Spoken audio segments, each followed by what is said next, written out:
হরে কৃষ্ণ বন্ধুরা, রিয়াজ ব্লগ চ্যানেলের সকল ভক্তবৃন্দকে জানাই সুস্বাগতম।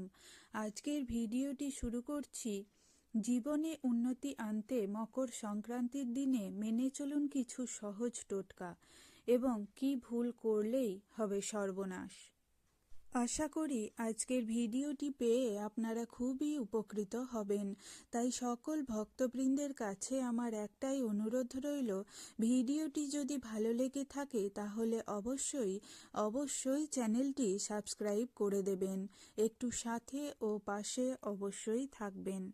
2026 সালে মকর সংক্রান্তি 14ই জানুয়ারি পালিত হবে। এই দিনের শুভ সময় শুরু হয় বিকাল 3:13 থেকে। মহাপুণ্যকাল বিকাল 3:13 থেকে 4:58 পর্যন্ত স্থায়ী হবে।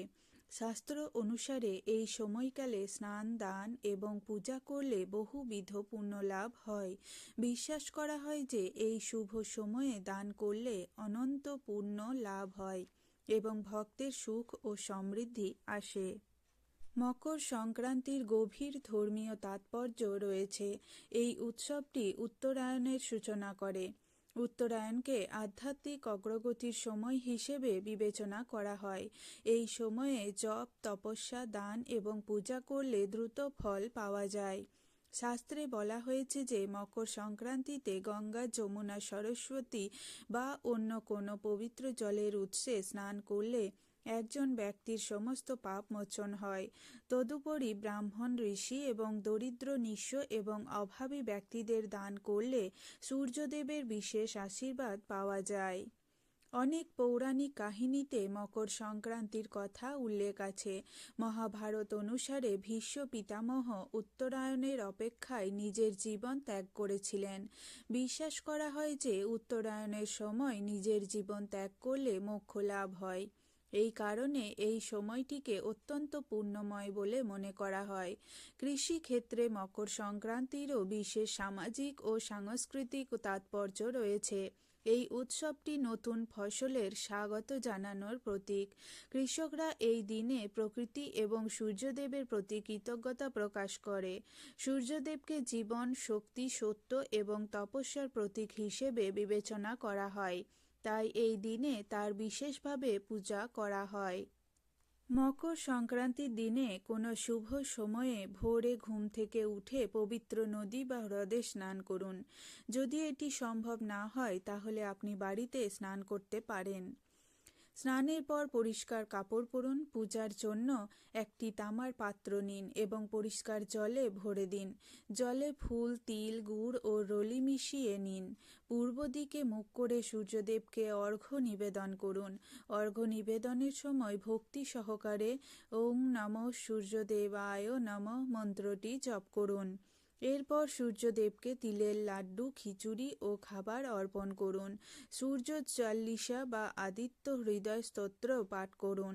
পরিশেষে ভগবান সূর্যের কাছে প্রার্থনা করুন এবং আপনার পরিবারের সুখ, সমৃদ্ধি, সুস্বাস্থ্য এবং সুখী জীবনের জন্য প্রার্থনা করুন। মকর সংক্রান্তি উৎসব দান ছাড়া অসম্পূর্ণ বলে বিবেচিত হয়। শাস্ত্রে বলা হয়েছে যে এই দিনে দান অনন্ত পুরস্কার প্রদান করে, যার পুণ্য কখনো শেষ হয় না। এই দিনে দরিদ্র, অসহায় এবং অভাবীদের সেবা করলে ভগবান সূর্য খুশি হন। এই দিনে খাদ্যদানের বিশেষ তাৎপর্য রয়েছে। খিচুড়ি দান অত্যন্ত শুভ বলে বিবেচিত হয়। উপরন্তু তিল ও গুড় দান করলে সম্পদ, খ্যাতি এবং সম্মান বৃদ্ধি পায়। এই দিনে ক্ষুধার্ত ব্যক্তিকে খাওয়ানো দেবী অন্নপূর্ণার আশীর্বাদ পাওয়ার একটি চমৎকার উপায় বলে মনে করা হয়। মকর সংক্রান্তিতে উপলক্ষে পোশাক দান করারও বিশেষ তাৎপর্য রয়েছে।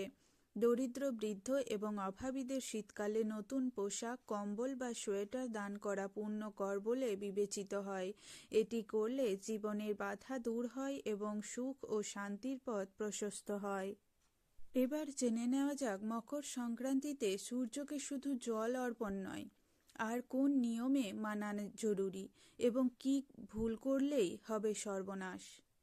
হিন্দু ধর্মে মকর সংক্রান্তির বিশেষ আধ্যাত্মিক ও জ্যোতিষশাস্ত্রীয় তাৎপর্য রয়েছে। বাংলা ক্যালেন্ডার অনুসারে পৌষ মাসের শেষ দিন পালিত হয় পৌষ সংক্রান্তি। ওই দিন সূর্য ধনু রাশি থেকে মকর রাশিতে প্রবেশ করে, তাই এটি মকর সংক্রান্তি রূপে পালিত হয়। শাস্ত্রমতে এই দিনকে অত্যন্ত শুভ বলে মনে করা হয়। মকর রাশিতে সূর্যের প্রবেশের সঙ্গে সূর্যের উত্তরায়ণের শুরু হয়।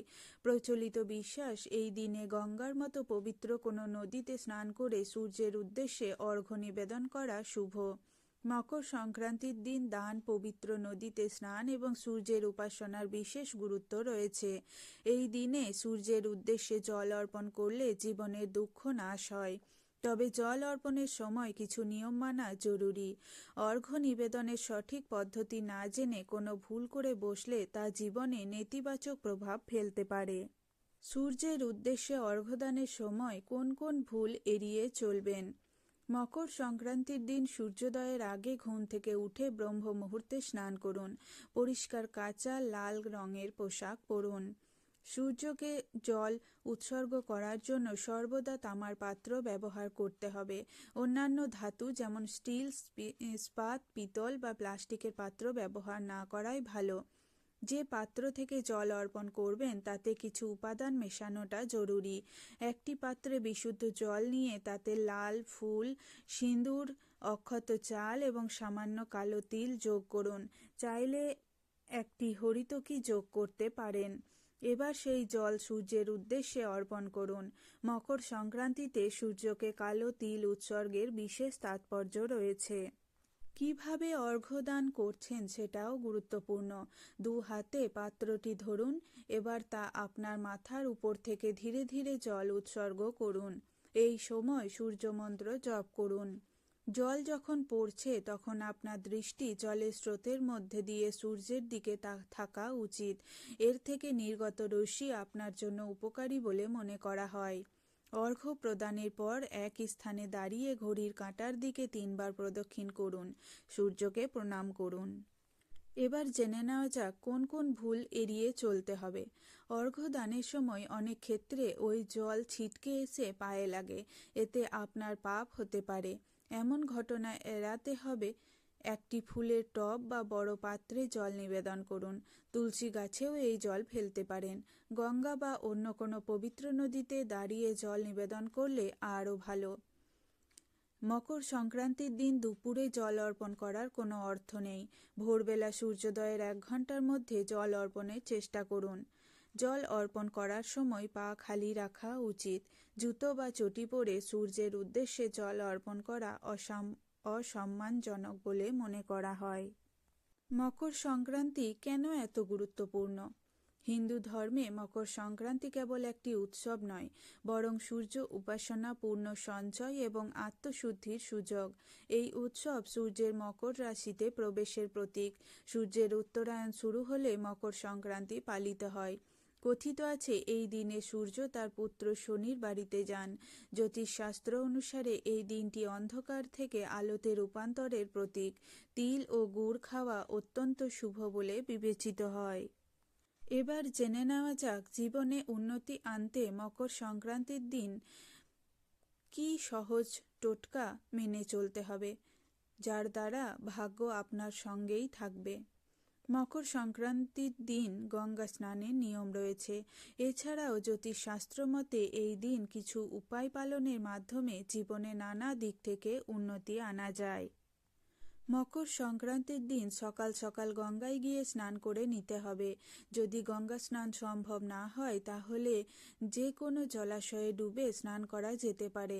স্নানের সময় সূর্যদেবকে অর্ঘ্য নিবেদন করুন।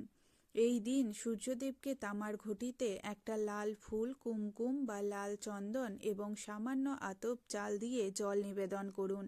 মকর সংক্রান্তির দিন একটা রুটিতে ঘি মাখিয়ে তাতে সামান্য গুড় দিয়ে গরুকে খাওয়ান। এই দিন দান করা অত্যন্ত শুভ বলে মানা হয়। সম্ভব হলে এই দিন কিছু জিনিস যেমন কম্বল, গুড়, তিল, লাল বস্ত্র দান করতে পারেন। এই দিন বাড়ির সদর দরজার সামনে কোনোভাবে নোংরা রাখা যাবে না। সেই ব্যাপারে অবশ্যই খেয়াল রাখতে হবে। আগের দিন বাড়ির ময়লা পরিষ্কার করে রাখতে হবে। সম্ভব হলে এই দিন বাড়ির সকল দেবদেবীকে নতুন বস্ত্র পরাতে পারেন। এই কাজটি করা অত্যন্ত শুভ। মকর সংক্রান্তির দিন বাড়িতে আগত কোনো মানুষকে খালি হাতে ফেরাবেন না। এই দিন বাচ্চাদের ঘুড়ি উপহার হিসেবে দিন। মকর সংক্রান্তিতে ঘুড়িতে ওড়ানো খুব শুভ। ভালো ফল পেতে এই দিন বাড়িতে খিচুড়ি রান্না করে দান করতে পারেন। এই দিন বাড়ি থেকে কেউ দূরে কোথাও যাত্রা করবেন না। এই কাজটি করা উচিত নয়। ভিডিওটি ভালো লাগলে অবশ্যই কমেন্টে জানাবেন। রাধে রাধে।